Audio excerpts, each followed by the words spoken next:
സേതുവിന്റെ പല്ലവിയുടെ ഇന്നത്തെ നല്ലൊരു കഥ കേട്ടാലോ? അങ്ങനെ ഇന്നത്തെ കഥയില് ഋതുവിന്റെ മനസ്സിലേക്ക് വിഷം കുത്തി ഇറക്കാനായിട്ട് ഇന്ദ്രൻ വരുവാണ്. അങ്ങനെ വന്നിട്ട് പറഞ്ഞു, എന്നാലും ഈ പൂർണ്ണിമയ്ക്ക് ഇത് എന്ത് പറ്റി? ആ ലക്ഷ്മിയുടെ വീട്ടിലേക്ക് ലക്ഷ്മിയമ്മയുടെ കാല് പിടിക്കാൻ പോയിരിക്കുന്നു. അത് കേട്ട് കഴിഞ്ഞപ്പോ ഋതുവിന് സഹിച്ചില്ല. ആര് പറഞ്ഞു കാല് പിടിക്കാൻ പോയതാന്ന്? മക്കൾക്ക് എന്തെങ്കിലും ഒരു ആപത്ത് വന്നു കഴിഞ്ഞിട്ടുണ്ടെങ്കിൽ പോകാതിരിക്കാൻ പറ്റില്ലോ. ഏത് മക്കള്? സേതുവാ. സേതു എങ്ങനെയാ പൂർണ്ണിമയുടെ മകനാന്നേ? സേതു മേലെടുത്ത് ലക്ഷ്മി അമ്മയുടെ മകനല്ലേ?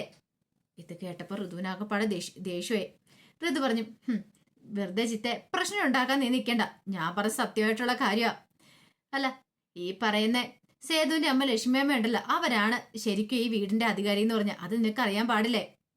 ഇപ്പം പൂർണ്ണിമ ലക്ഷ്മി അമ്മയെ കാണാൻ പോയിട്ടുള്ള നാട്ടുകാരൊക്കെ എന്താ പറയണേ? അതെ, നാട്ടുകാർ പറയുന്നത് ഞങ്ങൾ കണക്കിലെടുക്കുന്നില്ല. പിന്നെ നാട്ടുകാർ പറയുന്നത് എന്താണെന്നറിയോ? ഈ പറയുന്ന പൂർണിമ വെറും വെപ്പാട്ടിയാന്ന് പറയും. ലക്ഷ്മിയാണ് ശരിക്കുള്ള ഭാര്യയെന്ന്. ദേ ജിത്തെ, നാക്കിലെല്ലില്ലാന്ന് കരുതി എന്തും വിളിച്ചു പറയാന്ന് കരുതരുത്. ഞാനൊരു സത്യാവസ്ഥ പറഞ്ഞാ നീ അതിനിങ്ങനെ പറയേണ്ട കാര്യമുണ്ടോ? ഋതു പറഞ്ഞു, നാട്ടുകാർക്കൊക്കെ അറിയാം പൊന്നുമ്പടത്തിലെ പൂർണിമ ആരാന്ന്. പിന്നെ പൊന്നുമ്പടം ആ അഡ്രസ്സ് പോലെ നിന്റെ അമ്മയ്ക്ക് എങ്ങനെയാണ് കിട്ടിയത്? അത് ഒരു കാരണവശാലും കിട്ടില്ല. കാരണം നിയമപരമായിട്ട് ഉള്ള കല്യാണമാണെങ്കിൽ മാത്രം അത് കിട്ടത്തുള്ളൂ. അത് ആർക്കാ ഉള്ളതെന്നറിയാവോ? ഈ പറയുന്ന സേതുവിന്റെ അമ്മ ലക്ഷ്മിക്കാണ് പൊന്നുമ്പടം എന്നുള്ള പേര് കിട്ടുന്നത്. അല്ലാതെ നിന്റെ അമ്മയ്ക്കൊന്നും അല്ല. നിന്റെ അമ്മയെ നിയമപരമായിട്ട് കല്യാണം കഴിച്ചിട്ട് പോലില്ലല്ലോ. നിന്റെ അച്ഛൻ മാധവമേനോന്റെ വീട്ടുപേരാണ് പൊന്നുമ്പടം എന്നുള്ളത്. അപ്പൊ അത് കിട്ടുന്ന നിയമപരമായിട്ട് നോക്കുവാണെങ്കിൽ സേതുവിനെ കിട്ടത്തുള്ളൂ. അല്ലാതെ നിങ്ങൾക്കാർക്കും അത് കിട്ടാനൊന്നും പോകുന്നില്ല. പിന്നെ പറയാം പൊന്നുമ്പടത്തിലെ പുത്രിയാന്നൊക്കെയുള്ളത് പറയാം. അല്ലാതെ അതുകൊണ്ട് വലിയ പ്രയോജനമൊന്നുമില്ല. നീ നിന്റെ അമ്മയൊന്ന് പറഞ്ഞ് മനസ്സിലാക്കാൻ ശ്രമിക്കുക. ഇങ്ങനെ പോയിട്ടുണ്ടെങ്കിൽ മിക്കവാറും കാലിനടിയിലെ മണ്ണൊഴിച്ചു പോയാലും അറിയത്തില്ല. അവര് വലിയ പടികുഴിയിലേക്ക് പോയി ചാടും. ആ ലക്ഷ്മി എന്ന് പറയുന്ന സ്ത്രീ ഇവിടെ വന്ന് അധികാരം സ്ഥാപിക്കുകയും ചെയ്യും. നിങ്ങളെയൊക്കെ അടിച്ചിറക്കി വിടുകയും ചെയ്യും. അതായിരിക്കും സംഭവിക്കാൻ പോകുന്നത്. അത് കേട്ടപ്പം ഋതു ഇങ്ങനെ ആലോചിച്ചു. കുറച്ച് സമയം കഴിഞ്ഞ് കഴിഞ്ഞപ്പോഴത്തേനുമാണ് ശ്രീഹരിയും പൂർണ്ണിമയും കൂടെ വീട്ടിലേക്ക് വരുന്നത്. പൂർണ്ണിമയെ കണ്ടു കഴിഞ്ഞപ്പോഴത്തേനും അച്ചു അങ്ങോട്ട് ചെന്നു. പൂർണ്ണിമ ശ്രീഹരി ഉണ്ടായിരുന്നു. എങ്ങനെയുണ്ട് സേതുവേണ്ണ? ഇപ്പം കുഴപ്പം വലുതുണ്ടോ? കുഴപ്പമൊന്നുമില്ല. ഇപ്പൊ അവന് സുഖമായിട്ട് വരുന്നുണ്ടെന്ന് പറയണ. കയ്യേല് മുറിവൊക്കെ വെച്ച് കിട്ടിയിട്ടുണ്ടെന്ന് പറഞ്ഞു. അപ്പോഴേക്കും അച്ചു പറഞ്ഞു, അല്ല ഞാനും കൂടെ അങ്ങോട്ട് പോട്ടെ. എന്തിനാ മോളെ? അല്ല സേതുവേണ്ണനെ നോക്കാനായിട്ട്. അതിനവിടെ ലക്ഷ്മിയുണ്ട്, പിന്നെ പല്ലവിയൊക്കെ ഉണ്ടല്ലോ. അതിന്റെ ആവശ്യമില്ല. പിന്നെ അത് മാത്രമല്ല മോളെ, നന്നായിട്ടാ ലക്ഷ്മി നോക്കുന്നതെന്ന് പറയണം. ഇത് കേട്ടോണ്ട് വന്ന് ഇന്ദ്രൻ പറഞ്ഞു, അല്ല പൂർണ്ണിമയ്ക്ക് എങ്ങനെ ഇതൊക്കെ പറയാൻ തോന്നുന്നു? അല്ല എന്ത് ഭാവിച്ച പൂർണ്ണിമ അങ്ങോട്ടേക്ക് പോയി നിൽക്കുക? അതെന്താ എന്തിനാ അങ്ങനെ പറഞ്ഞേ? അങ്ങോട്ട് പോകാൻ കൊള്ളുന്നതാണോ? പൂർണ്ണിമ അങ്ങോട്ട് പോയിട്ടുണ്ട്. പൂർണ്ണിമയുടെ ജീവൻ തന്നെ തകർന്നു പോന്നേ. ആ ലക്ഷ്മി എന്ന് പറയുന്ന സ്ത്രീ ഒരു പക്ഷെ അവിടുന്ന് ചിലപ്പോൾ ഇവിടെ ഒന്ന് താമസിക്കും. അങ്ങനെ വന്നിട്ടുണ്ടെങ്കിൽ പൂർണ്ണിമ ഈ വീട് വിട്ട് ഇറങ്ങേണ്ടതായിട്ട് വരും. പൂർണ്ണി പറഞ്ഞു, അങ്ങനെ ഇറങ്ങേണ്ട വന്നാലും എനിക്ക് പ്രശ്നമില്ല. കാരണം അവരുടെ ജീവിതത്തിൽ അവരുടെ സ്ഥാനം തട്ടിയെടുത്തോളാം ഞാൻ. അവർക്ക് അവകാശപ്പെട്ട ഇതല്ല. കണ്ടോ വെച്ചു നിന്റെ അമ്മ പറയുന്ന കേട്ടോ? അപ്പോഴേക്കും പൂർണ്ണി പറഞ്ഞു, ഇനിയിപ്പോ അവരിവിടെ വന്ന് താമസിച്ചാലും എനിക്ക് കൂടുതലൊന്നും പറയാനില്ല. അവരും ഞാനും തമ്മിൽ ഒരു പ്രശ്നങ്ങളൊന്നും ഉണ്ടാകാനൊന്നും പോകുന്നില്ല. ഞങ്ങൾ തമ്മിൽ പ്രശ്നങ്ങളൊക്കെ പറഞ്ഞ് കോംപ്രമൈസ് ആക്കിയിട്ടുണ്ട്. അതും കൂടെ കേട്ട് കഴിഞ്ഞപ്പോൾ ഇന്ദ്രൻ ഒട്ടും അങ്ങോട്ട് സഹിച്ചില്ല. ഇന്ദ്രൻ പറഞ്ഞു, ഇതൊക്കെ ഇപ്പൊ പറയും, പിന്നെ നമുക്ക് കണ്ടറിയാം. അമ്മ പറഞ്ഞ ഈ കാര്യങ്ങൾ പിന്നെ തിരുത്തി പറഞ്ഞില്ലെങ്കിൽ പട്ടിക്കിട്ട ചോറ് ഞാൻ തിന്നോളാം എന്നൊക്കെ പറഞ്ഞു. ആ സമയം പൂർണ്ണിമ എനിക്ക് നല്ല ക്ഷീണം തോന്നുന്നുണ്ട്, ഒന്ന് കിടക്കണമെന്ന് പറഞ്ഞു. അങ്ങനെ പൂർണ്ണിമ അങ്ങോട്ട് പോവാണ്. ഇന്ദ്രൻ ആലോചിച്ചു എന്താ ചെയ്യേണ്ടതെന്നൊക്കെ ആലോചിക്കുകയാണ്. എന്തെങ്കിലും ചെയ്തേ മതിയാവുള്ളൂ, അല്ലെങ്കിൽ കാര്യങ്ങൾ മുന്നോട്ട് പോയില്ലെന്നറിയാം.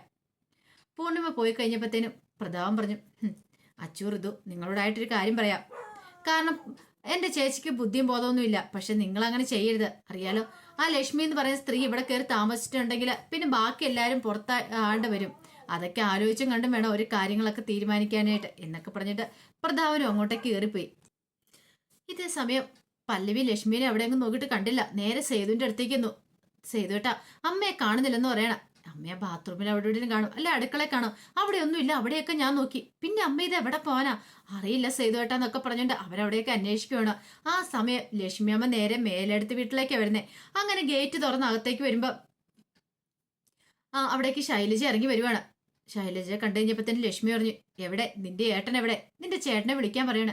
ചേട്ടനെയോ? എന്താ നിനക്ക് വേറെ ചേട്ടന്മാർ ആരെങ്കിലും ഉണ്ടോ? വേണുവേട്ടൻ കൂടാതെ വിളിക്കാൻ പറയാണ്. ഒരു നിമിഷം വല്ലാതായിപ്പോയി ശൈലജ. അപ്പോഴേക്കും ശൈലജ പറഞ്ഞു, എന്താ ലക്ഷ്മി അടുത്ത് ഇങ്ങനെയൊക്കെ പറയുന്നേ? ഞാൻ ലക്ഷ്മി അടുത്തോട് ചെയ്യാൻ പാടില്ലാത്ത പല കാര്യങ്ങളും ചെയ്തിട്ടുണ്ട്. പക്ഷെ ഇപ്പോഴങ്ങനെയൊന്നും അല്ല, എനിക്ക് മനസ്സിലായി. ലക്ഷ്മി അടുത്തേക്ക് എന്നോട് ദേഷ്യമൊന്നും തോന്നരുത്. ഞാൻ പറയുന്ന നീ അങ്ങോട്ട് അനുസരിച്ചാൽ മതി എന്ന് പറഞ്ഞു. അപ്പോഴേക്കും വേണു അങ്ങോട്ടേക്ക് ഇറങ്ങി വരുന്നേ. വേണുവിനെ കണ്ടു കഴിഞ്ഞപ്പോഴത്തേനും ലക്ഷ്മിക്ക് നല്ല കട്ടക്കലിപ്പായി. ലക്ഷ്മി ആണെങ്കിൽ ചെന്നിട്ട് പറഞ്ഞു, നിങ്ങൾ ചെയ്ത കാര്യങ്ങളൊക്കെ അറിഞ്ഞു. എൻ്റെ മോനെ കൊല്ലാനായിട്ട് നിങ്ങൾ ആളെ പറഞ്ഞു വിടുവല്ലേ? പക്ഷെ ഒരു കാര്യം നിങ്ങൾ മനസ്സ് വിചാരിച്ചോ, ഇനി എന്തെങ്കിലും എൻ്റെ മോനെതിരെ നിങ്ങൾ ചെയ്തിട്ടുണ്ടെങ്കിൽ പിന്നെ ഈ ലക്ഷ്മിയുടെ മറ്റൊരു മുഖം നിങ്ങൾ കാണും. അല്ലെങ്കിലും ഇനി എൻ്റെ മകനെ ഉപദ്രവിക്കാൻ വരേണ്ട കാര്യം നിങ്ങൾക്കില്ല. ഞാൻ തമ്മിലുള്ള ബന്ധം അവസാനിച്ച, നിങ്ങൾ എന്നെ ഈ വീട്ടിൽ നിന്ന് ഇറക്കി വിട്ടപ്പോൾ തന്നെ അവസാനിച്ച.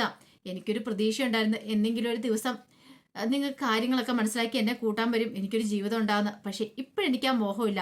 എനിക്കിനി നിങ്ങളോട് ജീവിക്കണമെന്നില്ല. നമ്മൾ തമ്മിലുള്ള ബന്ധം തീർന്നു. എനിക്ക് എൻ്റെ മോൻ മതി. ഞാൻ അവനോടൊപ്പം ജീവിച്ചോളാന്ന് പറഞ്ഞു.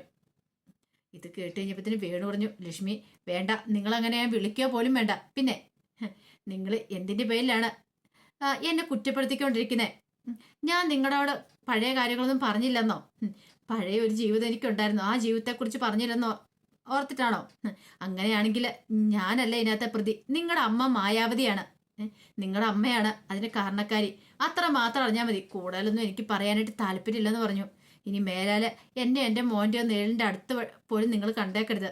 അങ്ങനെ വന്നിട്ടുണ്ടല്ലോ പിന്നെ ഞാൻ അടങ്ങിയിരിക്കില്ല എന്നൊക്കെ പറഞ്ഞിട്ട് അങ്ങനെ തിരിഞ്ഞ് അടക്കാൻ തുടങ്ങുമ്പോഴത്തേനും അമ്മ എന്തൊരു വിളി കേൾക്കുവാണ്. നോക്കിയപ്പം മയൂരി ഓടി അങ്ങോട്ട് വരുന്നേ.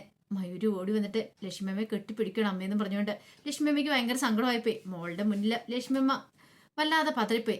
കെട്ടിപ്പിടിച്ചിട്ട് മയൂരി കരയുവാണ്. ലക്ഷ്മിയമ്മ അമ്മ വന്നിട്ട് പോവുകയാണോ? എന്താ അമ്മ പെട്ടെന്ന് വന്നേ? അതെ, നിന്റെ അച്ഛനോട് എനിക്കൊരു കാര്യം പറയാനുണ്ടായിരുന്നു, അത് പറയാൻ വേണ്ടി വന്നാ. പറഞ്ഞു കഴിഞ്ഞ് പോകുക. അമ്മ എന്താ പെട്ടെന്ന് പോന്നേ? ഞാൻ പറഞ്ഞല്ലോ മോളെ. അപ്പോഴാണ് മയൂരി പറയുന്നത് ഹാപ്പി ബർത്ത്ഡേ അമ്മയെന്ന് പറയാണ്. അപ്പോഴേക്കും ലക്ഷ്മി അമ്മ പിറന്നാളിനെ കുറിച്ച് ഓർക്കുന്നേ. ആ സമയത്ത് മയൂരി പറഞ്ഞു ഞാൻ അമ്മയൊന്ന് വിളിക്കാനിരിക്കുമായിരിക്കുന്നു, വിഷയമായിട്ട് ഇരിക്കുമായിരുന്നു. ആ സമയത്ത് തന്നെ അമ്മ ഇങ്ങോട്ടേക്ക് വന്നല്ലോ. പിറന്നാളൊക്കെ ഇപ്പൊ ആരും ഓർത്തിരിക്കുന്നു മോളെ, അതൊന്നും എൻ്റെ മനസ്സിൽ പോലും ഇല്ലായിരുന്നു പറഞ്ഞു. എന്നാലും അമ്മ പോണ്ടമ്മേ, അമ്മ ഇവിടെ നിന്നാ മതി. അത് ശരിയാകത്തില്ല മോളെ, എനിക്ക് പോകാതിരിക്കാൻ പറ്റില്ല. മോളിവിടെ സമാധാനത്തോടെ സന്തോഷത്തോടെ ഇരിക്കുക. പിന്നെ ഒരു കാര്യം, മോൾക്ക് നല്ല ആലോചനയൊക്കെ വരുവാണെങ്കിൽ ആ ആലോചനയ്ക്ക് മോള് സമ്മതിച്ചേക്കണം. ഒരു പക്ഷേ ആലോചന നടക്കാൻ വേണ്ടിയിട്ട് നിന്റെ അമ്മ മരിച്ചു പോയെന്നൊക്കെ പറയേണ്ടി വരുമായിരിക്കും. അങ്ങനെ വന്നാൽ നിന്റെ അമ്മ മരിച്ചു പോയെന്ന് തന്നെ പറഞ്ഞ് കല്യാണം നടത്തിക്കോ, എനിക്ക് അതിനകത്ത് ഒരു വിഷമവും ഇല്ല. അങ്ങനെ വന്നാലും എനിക്ക് സങ്കടമൊന്നും തോന്നത്തില്ല.